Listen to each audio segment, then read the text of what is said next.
Just a few decades ago, for hundreds of millions, home was a mud and straw hut.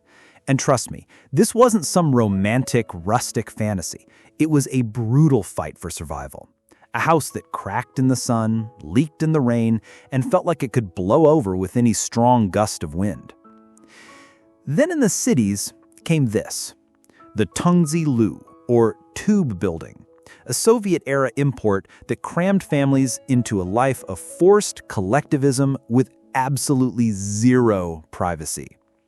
I mean, can you imagine?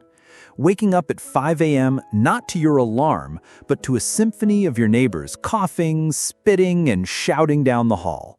Your entire life becomes background noise for everyone else, and their noise becomes the soundtrack to yours. This experience branded a housing trauma onto a whole generation. It created a deep, almost primal craving for one simple thing: a door you can close, a space that is truly your own. So when commercial apartments finally became a thing, that suppressed desire just exploded. But here's the twist. This great leap forward? Well, in many ways, it was just a jump from a simple, rusty cage into a fancier, more cleverly designed one. A cage where the problems were baked right into the contract you signed. Let's talk about the 7 deadly sins of Chinese real estate. Sin number 1, you're not buying, you're leasing. Yeah, you heard that right. In China, the state owns all the land. So that multi-million-dollar apartment you just bought, you only own the concrete box. The land it sits on, you're just leasing for 70 years. So what happens after 70 years? The law just says 2 words: automatic renewal. It's a joke. How? How much will it cost? Will you have to pay the full price all over again? Nobody knows. It's a giant question mark hanging over your life's biggest investment. Sin number 2, it's a financial black hole. Look, if you're thinking about this as a normal investment, just don't. Seriously. A $1 million apartment in Shanghai might get you, if you're lucky, $15,000 a year in rent. That's a return of 1.5%. You'd make more money stuffing your cash into the safest, most boring bank account. It makes absolutely no financial sense. Sin number 3, the incredible shrinking apartment. All right, get ready for this next one because it's a real mind bender. It's called gong. You buy a 1,000-square-foot apartment, but when you get the keys, you find you can only actually live in about 700 square feet. Where did the other 30% go? Poof! It's the elevator, the hallways, the lobbies, and the craziest part? You paid the same insane price per square foot for that hallway as you did for your own bedroom. Wild, right? Sin number 4, the paper-thin walls.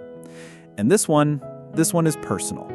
For the last decade, and I am not exaggerating, I have gone to bed with these. Who usually wears these?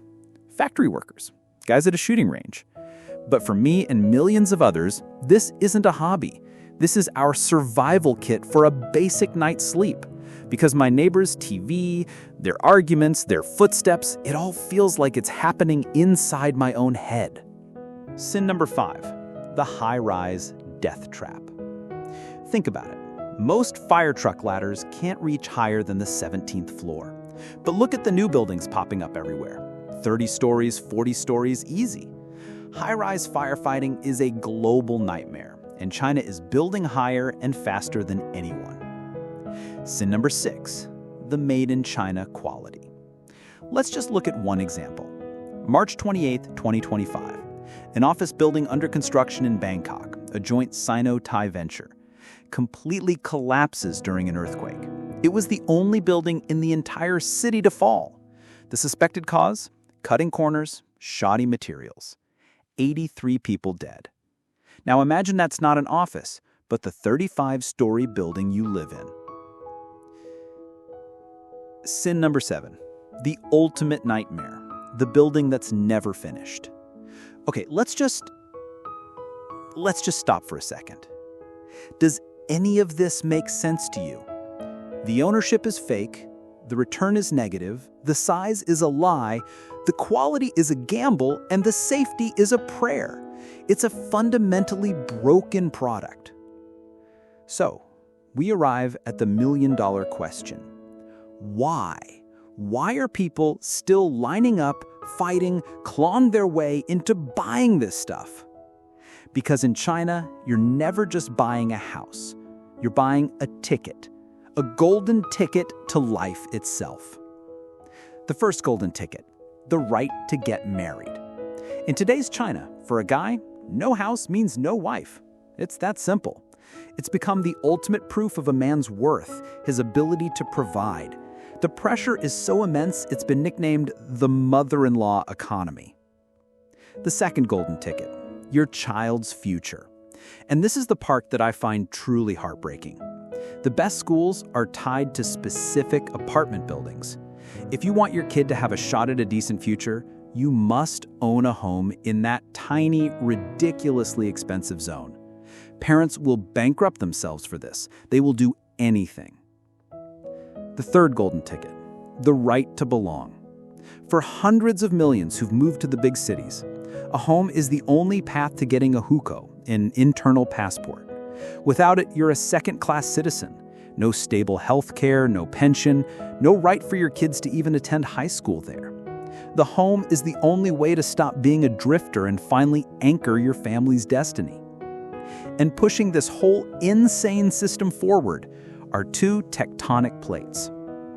One, the government, which makes a fortune selling that land it owns, and two, the collective belief, a national religion almost, that for 20 years, property was the only sure thing, the only way for a regular person to get rich. So, there you have it, the full picture. Marriage, education, a place to belong, these are the invisible chains that bind the Chinese people to their property. And it's these chains, not the living value, that make the price tag so damn high. People aren't just taking on a 30-year mortgage. They're carrying a cross made of steel and concrete. A cross that holds all the hopes, anxieties, and inequalities of an entire society. But here's the thing. Nothing goes up forever. And that national religion, that faith is being tested like never before. The cracks are starting to show. Which leads us to a final and terrifying question that hangs over everyone's head. When this concrete cross, this thing that was supposed to be everyone's salvation, starts to crumble, what happens then? Honestly, that question keeps me up at night. And I don't have an easy answer. But I am genuinely curious. What do you think? Let me know in the comments below. If you're interested in digging into the real, complex, and often contradictory stories out of China, make sure you subscribe. Thanks for watching, and I'll see you in the next one.